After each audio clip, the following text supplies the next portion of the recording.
Hi guys, hope you're well.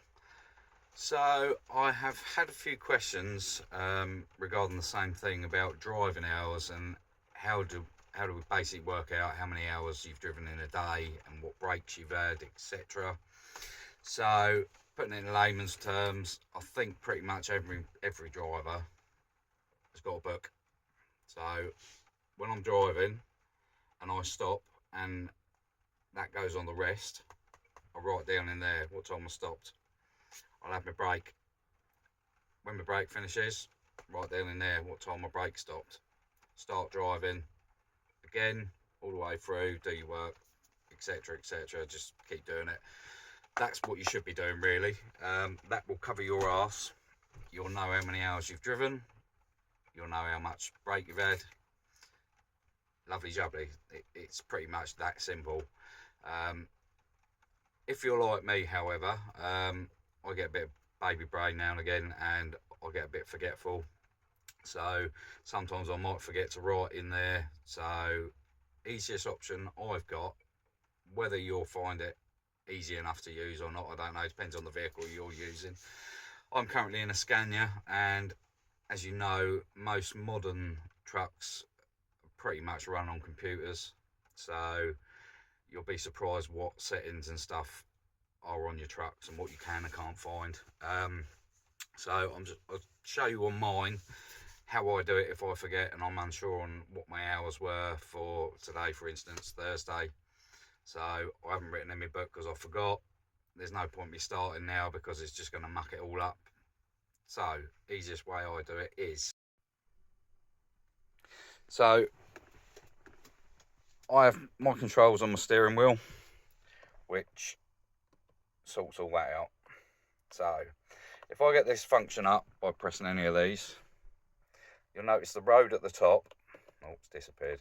The road at the top. So if I press up, and then if I scroll through these settings, I will find this one. If I leave it, it'll load up.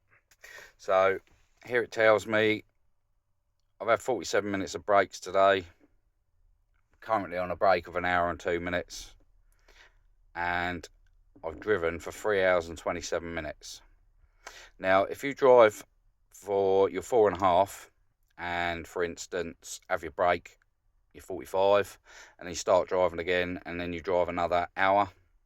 So, say for instance, 5.5 hours. Obviously, that's two different settings on that bad boy up there, because it'll just come up with 4.5 hours. You'll have your break, resets, and it comes up with 4.5 hours you've got again, so you don't know.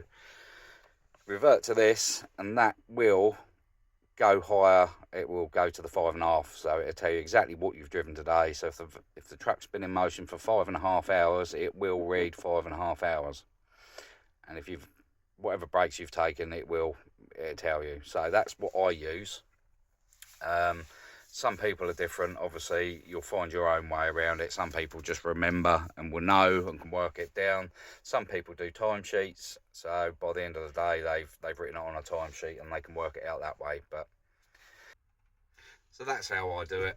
As I said previously, depends what vehicle you drive. I use a Volvo now and again. That is pretty much the same. So I'm pretty sure most modern trucks, correct me if I'm wrong, I've got that sort of setting in there somewhere.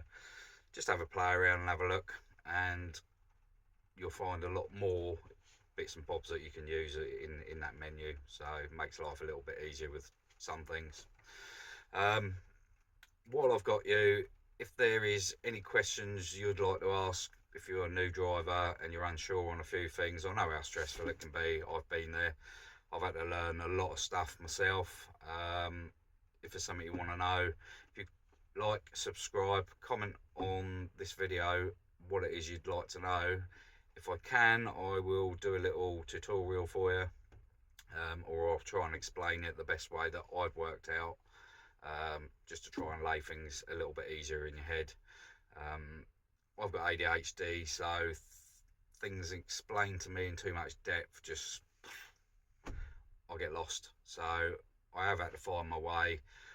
I'm getting there. I'm in 3 years. You know, I'm not a 10-year been driving yet, so I'm fairly new to it all myself, and I know how stressful it gets. But yeah, like, subscribe, and keep your eyes peeled, because when the dash cam comes in my lorry, there'll be a few videos of all the knobbers on the road. That'll be an interesting one. Thanks for sharing.